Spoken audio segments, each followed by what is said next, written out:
BJP, IPFT এবং তিপ্রামথা দল আসন্ন লোকসভা নির্বাচনকে সামনে রেখে এক গুরুত্বপূর্ণ বৈঠকের আয়োজন করা হয়। রাজধানীর একটি বেসরকারি হোটেলে এই রুদ্ধশ্বাস বৈঠক অনুষ্ঠিত হয়।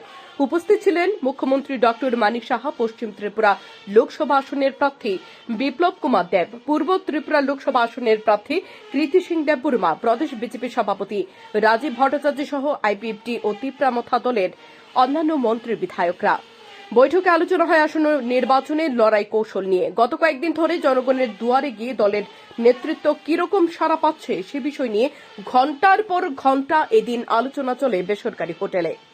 তবে দলীয় সূত্রে খবর, পূর্ব ত্রিপুরা আসন নিয়ে শাসক শিবির রীতিমতো বেশি চিন্তিত। এই আসনে জয় ছিনিয়ে আনতে দলের নেতৃত্বদের কঠোর পরিশ্রম করতে হবে বলে মনে করছেন।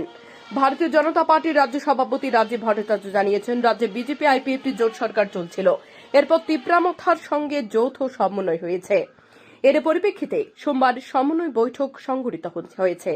এ বৈঠকে বিজেপি, আইপিএফটি এবং তিপ্রামথার সমস্ত বিধায়ক বিধায়িকা সহ অন্যান্য সংগঠনের শীর্ষ পদাধিকারীরা উপস্থিত ছিলেন।